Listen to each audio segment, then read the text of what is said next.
Olá, meus amigos leitores! Imagina só, você está fazendo uma viagem de barco ali, coisa simples, lá em 1719. E aí o teu barco naufraga, você fica no ilha deserta por pouco tempo ali, um dia, dois, 28 anos. Daniel Defoe, Robinson Crusoe, um livro que eu queria há muito tempo. Eu queria dessa editora Iluminuras, porque ela trouxe, além de um extra, que eu vou citar só no final do vídeo, vai ter que ficar no final para você saber que extra é esse, ela ainda trouxe como se fosse um diário de bordo ali, então a história ficou maravilhosa. A gente consegue acompanhar as datas e o período ali que o Robinson está sofrendo ou não, né? Depende do ponto de vista dele não, e nós vamos falar sobre isso. Inclusive, me surpreendeu, porque eu só conhecia de filme, de historinhas ali. O livro, ele traz umas reflexões teológicas que eu não esperava. Eu não esperava encontrar essas reflexões de alto padrão aqui. Eu já vou trazer para vocês, inclusive vou deixar naqueles cortes as frases que ele citou aqui para trazer essas reflexões. 1719 foi o ano que o livro foi lançado, mas a história se passa em 1632. Editora Iluminuras, edição de 2004, 255 páginas, 32 capítulos. Suave, lento, gostoso, gostei demais, me apreciei bastante. Inclusive, me lembrou muito esse aqui, ó. A Ilha Misteriosa de Júlio Verne. É muito parecido, se você acha que é parecido, esse livro foi escrito um século e meio depois. Um século e meio depois, 150 anos depois, e tem o plot twist ainda de 21 léguas, hein? Mas eu não vou contar aqui, vou deixar para contar quando eu falar desses livros para vocês. Bom, vamos direto ao ponto? Imagina a geração Nutella numa ilha deserta. Sozinho, claro. Robinson Crusoe aqui, ele fez milagre. Ele tinha dois irmãos, e ele é de Nova York, só que aí, aos 18 anos de idade, ele decide viver a vida, conhecer o mundo ali em embarcações. Então ele faz viagens para alguns lugares ali, algumas versões contam detalhes dessas viagens, outras não contam. Ele ficou 8 anos ali fazendo negócios ali com Portugal, com a Espanha, com outros países, e em uma dessas viagens o barco dele naufraga, indo entre Lisboa e a Havana ali, ele simplesmente naufraga e já era, deu ruim. O barco inteiro ficou destruído e salvou-se somente ele. Nesse naufrágio ali na ilha, ele volta nos destroços do barco para buscar algumas coisas, já que ele ficou sozinho. Como grande ajudante, ele tirou um cachorro e um gato. Pronto, você não precisa de mais nada. Brincadeira. Ele pegou bolacha, ele pegou ouros e pratas do Brasil. Citando o Brasil naquela época, hein? Ouros e pratas do Brasil e da Espanha. Ele trouxe armas, trigo, rum e a Bíblia. A Bíblia foi o grande companheiro dele.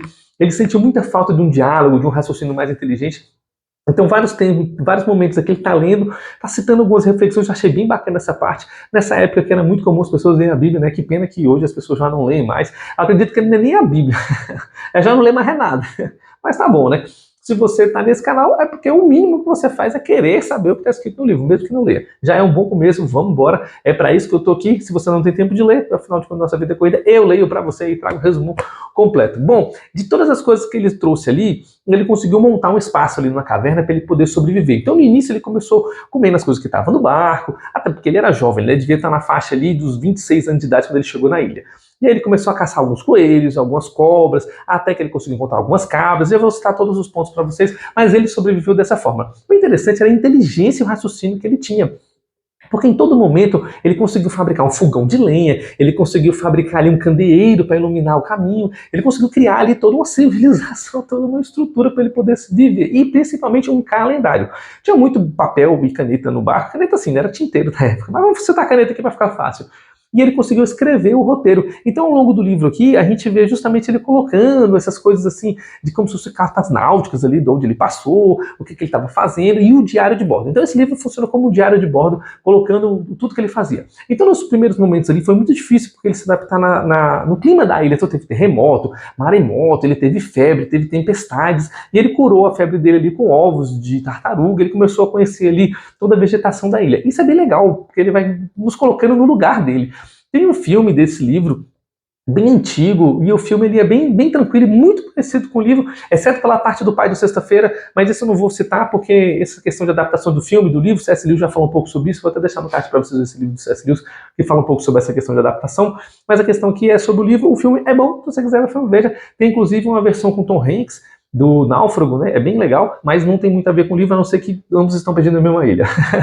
Ou numa ilha deserta. Bom, Com 10 meses de incursão ali na ilha, ele começa a peregrinar pelo local, conhecendo um pouco mais, desbravando o local, ele encontra fumo e ele fica muito feliz porque ele pode fumar ali um pouquinho e relaxar um pouco. Naquela época era muito comum as pessoas terem esse hábito do fumo, hoje a gente sabe que é muito prejudicial para a saúde, então não fume, nem tente, nem comece, faz mal mesmo, não vai tentar. Simplesmente ele começa a pegar espadas que ele tinha no barco, começa a fazer de foices e começa a plantar as sementes dos grãos que tinha no barco para que ele possa comer. Olha que trabalho interessante, cara. Ele tinha muito conhecimento ali de agricultura, ou se não tinha, ele foi na tentativa e erro, mas deu certo. Ele planta trigo, ele planta arroz, ele planta uva, isso é o que é citado aqui. Mas imagina que ele deve plantar outras coisas, porque ele fazia pão, ele fazia vinho. Eu achei interessante. Os machados de guerra, os utensílios utilizados no barco, ele usou tudo na construção para criar casas, criar lavoura, ele criou muita coisa bacana. Inclusive, ele encontrou alguns papagaios na ilha, e essa parte é muito divertida do livro, porque ele começa a conversar com os papagaios, para ensinar os papagaios a língua dele, porque ele simplesmente não quer ficar sozinho por muito tempo. E aí ele começa, nessas voltas que ele dá na ilha, ele encontra um lugar onde tem mais cabras do que onde ele estava. Então ele decide que aquele lugar que ele estava não é um lugar muito seguro e muda para um lugar estratégico. Essa parte do livro é bem legal, porque ele encontra um alto da montanha ali onde ele consegue ver toda a praia. Essa parte é bem importante. Com 5 anos, nossa, quando eu li essa parte, deu no meu coração. 5 anos preso na ilha, ele percebe que as roupas dele já se deterioraram todas, estão podres, e ele começa a usar as peles dos animais para fazer de roupa normal. Ele cria uma canoa para que ele possa dar voltas ali na ilha com a intenção de fugir da ilha, mas nessas de volta na ilha, ele não tem, parece que ele não tem muito conhecimento náutico, ou a canoa dele simplesmente não dá para fazer muito isso, simplesmente ele naufraga de novo. E aí ele acorda chamando ele, Robson, acorda, você tá aqui. Na hora que ele acorda achando que tá salvo, era o papagaio gritando por ele. Eu ri demais dessa parte. Com 6 anos de ilha, ele começa a pegar os leites da cabra que estava sobrando demais do consumo dele e começa a fabricar queijo. Olha que interessante, né? Com 6 anos de cara já começa a fabricar até queijo. Ele conseguiu fazer muitas coisas diferentes na ilha, que coisa que eu não sobraria nem 2 dias. Olha que eu não sou nem da geração, você já estou falando que eu não duraria. Ele é impressionante. E uma das reflexões que ele vai trazer aqui no livro é exatamente que ele não coloca culpa nenhuma em Deus. É justamente o oposto. Ele é agradecido pela situação que ele está, porque ele poderia ter morrido no barco junto com os outros. E ele sobreviveu. Se ele sobreviveu, ele acredita que isso foi uma providência divina e Deus gosta tanto dele que deixou ele vivo e ainda cuida dele na ilha. Nossa, se a gente tivesse essa maturidade, a vida seria muito mais fácil. Imagina você pensar que todas as adversidades que acontecem com você, simplesmente não foi Deus que colocou aquela adversidade para você. Ele te livrou de algo muito pior e aquilo foi só o que sobrou e você está muito bem com aquilo. Aquilo é uma provisão e não uma adversidade. E essa maturidade eu gostei muito. Queira eu ter essa maturidade para poder adquirir esse entendimento e toda vez que passar por algo ruim na minha vida, entender que existia algo muito pior, no caso de Robson seria a morte, e que aquilo é a salvação, é a bênção. Nossa, que coisa boa. Eu gostei muito dessa parte. Bom, ele encontra uma pegada na ilha e ele fica muito aflito porque ele acredita que essa pegada são de canibais, porque ele encontra restos mortais ali na ilha, ele fica muito preocupado com esses selvagens, ele passa nem dormir de noite, essa preocupação dele fica bem severa e ele começa a ficar delirando ali com essa questão dos canibais pegarem ele, mas ele não encontra nada e simplesmente o cachorro morre. Ele, além de ficar preocupado com algumas coisas, ele ainda fica sem o cachorro dele, um cachorro que ele salvou ali no barco junto com o gato, foi um amigo dele durante muito tempo, ele fica muito triste. Com 7 anos de náufrago, ele começa a perceber a rotina desses canibais na ilha, ele percebe que eles vão a cada 15 meses ali e faz aquele procedimento ali bem pesado aqui no livro, ele também acha bem pesado, até que numa dessas aparece ali uma embarcação espanhola naufragada também. Ele fica, puxa, era a minha chance de sair daqui. Ele vai lá, consegue alguns biscoitos, fica muito feliz de tomar um biscoito, comer coisa diferente e um novo cachorro. Olha como é que Deus é bom demais, rapaz. Ele deu um novo cachorro para ele, o cachorro estava faminto, sedento. Ele bota o cachorro num pedaço do barco ali, salva o cachorro, dá comida, água pro cachorro e ele ganha um novo amigo. Com 20 anos, olha o salto que o livro vai dar.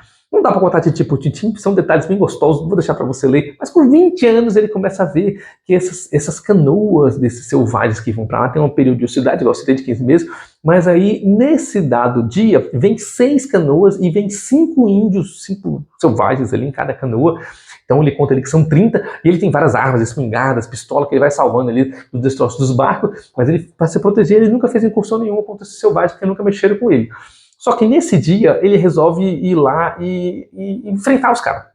Então ele usa uma estratégia bem bacana que eu vou citar na próxima incursão, mas ele consegue nessa salvar um afrodescendente, que ele vai chamar ali de Sexta-feira. Oh, mas eu fiquei tão feliz quando chegou sexta-feira, porque ele faz um calendário E aí eu estou dizendo afrodescendente porque esse era um escravo, e era justamente vindo da África, e ele consegue entender que ali tem uma região que passa ali, uma rota ali entre a África e o Brasil, e ele pega esse escravo e salva a vida desse escravo, porque ele estava no calendário dele que aquele dia era sexta-feira, e deu o nome do cara de sexta-feira e pronto, simples assim.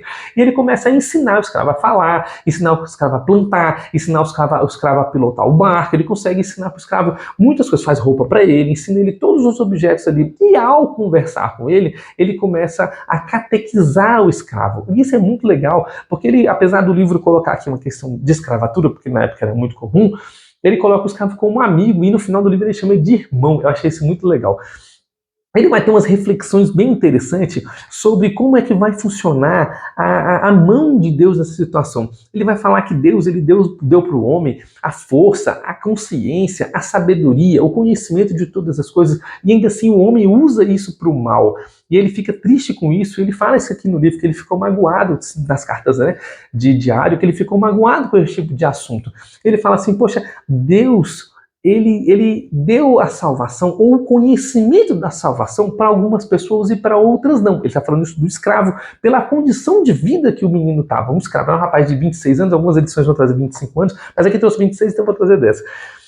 Ele fala assim, poxa, meu conhecimento da salvação é um conhecimento amplo, porque eu leio a Escritura, mas ele não tem conhecimento da salvação. E ele vai chegar à conclusão que Deus, ele é um oleiro, ele é um construtor, e ele construiu a sua obra do jeito que ele queria. E se ele queria que aquele rapaz fosse escravo e que ele fosse um náufrago, foi Deus que quis, assim, pronto, acabou. Cabe a ele ter uma interpretação da salvação de uma maneira, e ao escravo, no caso, vou chamar de sexta-feira, o sexta-feira teve uma interpretação diferente, e tá tudo certo. Assim como ali o Melquisedeque teve, era um sacerdote, é Melquisedeque mesmo. Eu cortei aqui, achei que eu tinha errado o nome, mas é Melquisedeque mesmo. Quando Abraão vai criar ainda toda a sua geração, ele encontra antes disso com Melquisedeque para dar o dízimo do espólio da guerra, e Melquisedeque já era um sacerdote, antes de existir o próprio sacerdócio. Então a gente vê que Deus, ele tinha ali alguns povos que ele falava diferente antes de salvar o povo dele específico, né? Então a gente vê também Paulo, quando ele foi pregar ali para os gregos, eles tinham um Deus único ali, que era o Deus que era inominado. E Paulo vai falar, eu sou o representante desse Deus aí. Então a gente vê que Deus, ele age de forma diferente para pessoas diferentes. E a interpretação que ele está dizendo aqui é que o termo de soterológico, para ele que acha que tem todo conhecimento, não deve ser empregado para o sexta-feira, porque o sexta-feira tem a sua própria consciência, e se Deus ele fez daquele jeito, ele vai dar o conhecimento para o cara que ele precisa ter para que ele possa encontrar a salvação. Eu achei isso bem interessante. Quer dizer que cada um de nós temos o conhecimento necessário para encontrar a salvação divina da nossa maneira. Ainda assim, ele resolve catequizar o sexta-feira e pronto. Ele fala uma coisa e faz outra. Mas eu achei legal essa reflexão, justamente porque a soteriologia é algo bem complexo, né? E se ele está falando aqui que cada pessoa tem a sua salvação dentro de si, a partir do momento que nós não devemos questionar o nosso Criador pela forma que fomos criados, porque se fomos criados assim, é para assim vivermos e pronto, afinal de contas, se nós temos o poder de construir, por exemplo, uma geladeira, a geladeira não pode questionar por ser uma geladeira, porque eu criei ela para que ela seja geladeira, e não que ela seja outra coisa. E se ela questionar que ela não quer ser uma geladeira, é problema dela, eu quis assim e acabou. Isso é a reflexão que o Daniel está trazendo aqui, e eu achei bem legal validar. Vou trazer um shortzinho um pouquinho falando sobre isso. No 27º ano que ele está lá, acontece que eles constroem 2 canoas para fugir dali, porque ele tem conversado com sexta-feira sobre as correntes marítimas e mapeando o clima para que eles possam sair dali de barco. E no dia da saída, eles esperaram passar a chuva, passar o clima, passar tudo. No dia da saída, vêm os selvagens, e eles estão trazendo ali alguns brancos, e ele fica emputecido porque ele acredita que os brancos, ele acredita não, né? Os brancos são da cidade dele, ele salvou os negros, né? Inclusive sexta-feira, e com esses brancos ele fala assim, são meus conterrâneos, eu não posso deixar isso acontecer, e vai lá, faz uma estratégia bem bacana para pegar eles ali, e dá um cacete no selvagem, e salva esse espanhol branco, e junto com ele tinha um escravo, e o escravo do branco era o pai do sexta-feira. Ah, isso é muito gostoso. Quando o sexta-feira encontra o pai dele, ele fica muito feliz, e aqui tem no livro, mas não tem essa parte no filme. Poxa, podia ter colocado uma partezinha pequena do sexta-feira encontrando o pai dele, uma alegria ali pro sexta-feira encontrar o pai dele. Diz inclusive que o branco era barbado, tudo. É bem interessante. Bom, o que eles vão conversar? Eles vão conversar que eles estão vindo de uma outra ilha, onde esses selvagens simplesmente pegam material ali de pirataria e tudo, e esses selvagens têm alguns reféns ali, esses reféns são os tripulantes desse barco. E aí eles falam assim, olha, o Robson, né? Vamos construir aqui vamos fazer uma plantação, vamos fazer um plantio, vamos fazer tudo, vamos pegar a colheita grande, farta, e nós vamos pegar esses 2 barcos e vocês vão lá na outra ilha salvar esse povo, e com o seu barco você volta para me salvar. Eu achei bacana isso, porque ele poderia ser egoísta de querer sair dele sozinho da maneira dele, mas não. Ele colocou o espanhol junto com o pai de Sexta-feira para ir lá salvar o povo dele, para depois voltar a salvar ele com um barco maior. E eles esperam todo o período de colheita para ter cereais, vinho, comida, arroz, pão, e eles vão. E o Robson fica esperando, dá 1, 2, 3, 4, 5, 8 dias e nada deles voltarem. Ele fica ali todos os dias na praia ali esperando. É engraçado que no final aqui do livro ele tem um glossário de termos marítimos. Achei muito boa essa parte desse livro, porque esse glossário de termos marítimos faz com que a gente que não tem muito conhecimento náutico aprenda um pouco desses detalhes. Mas ainda assim aparece um barco. Embarcação grande, e eles se escondem, né, porque eles não sabem quem que vem, e dentro desse barco eles sentem alguma coisa ruim, eles entendem que está alguma coisa errada. Simplesmente o que aconteceu com o barco? A tripulação se revoltou contra o capitão, prendeu o capitão e estão tentando matar o capitão dentro dessa ilha queimado. Robson, Sexta-feira, não aceita isso, faz a estratégia do encrenqueiro. Esse nome foi o nome com um amigo meu de uma estratégia de guerra, justamente onde eles vão, eles atacam um pequeno grupo isolado, separam o grupo, isoladamente conseguem derrotar esse grupo. É a mesma estratégia que o Musashi usa. Eu tô doido para trazer o Musashi para vocês. Está aqui, ó, a estratégia que o Musashi usa também na guerra contra a escola Yoshioka. A nossa estratégia é bacana quando ele começa a usar as 2 espadas, mas depois eu viajo nessa história, vamos viajar nessa. E aí ele consegue, de grupos isolados, conseguir derrotar os grupos, porque ninguém sabe quantos que são. E ele, conversando com o capitão do barco, ele faz um acordo com ele, dizendo: olha, eu sou o governador dessa ilha, eu mando aqui. Não importa as leis, as leis aqui são minhas, e se você aceitar, eu salvo você e a sua tripulação. O cara aceita, e aí ele tem mais acréscimo na equipe dele, e à medida que ele vai derrotando, ele vai acrescentando na equipe dele, até que ele consegue tomar o domínio de todo o barco. É bem legal essa parte, porque ele fica um pouco triste depois que ele consegue conquistar todo o barco ali, todo mundo, todo o evento, e o pessoal se arrepende de ter tomado o barco, mas ele quer sair da ilha de qualquer forma, e ele deixa a ilha, ele leva o Sexta-feira como irmão, e deixa a ilha com alguns dos poucos tripulantes. Mas o pessoal que fez o motim, ele fala assim, ó, vocês não são dignos de voltar para a sociedade porque vocês são maus. Se vocês voltarem, vocês vão ser mortos, porque a condenação para o motim é de morte.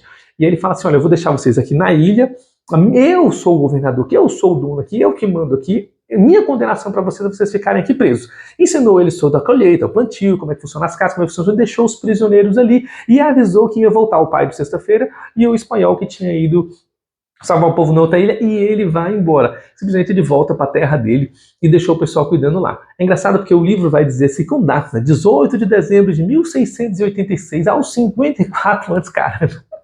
Ele volta para a terra dele, ele volta para a Europa, depois ele volta para Nova York para encontrar com os pais. Os pais já estavam falecidos, ele não teve notícia dele, então entenderam que ele estava morto, não teve partilhas nos bens. A única coisa que ele teve de riqueza foi o que ele trouxe do tesouro que estava no barco, que ele pôde salvar, e ele continua vivendo com isso, não tem problema. Esse livro aqui vai trazer no final umas 2 páginas falando que depois de mais velho ainda, casado, com filhos, numa rota entre a África ali e o Brasil, ele resolve passar nessa ilha, e essa ilha está com uma estrutura bem complexa, onde as pessoas estão com moradias, com casa, com filhos, e ele fala para eles, olha, vocês se deram bem aí, pode ficar aí mesmo.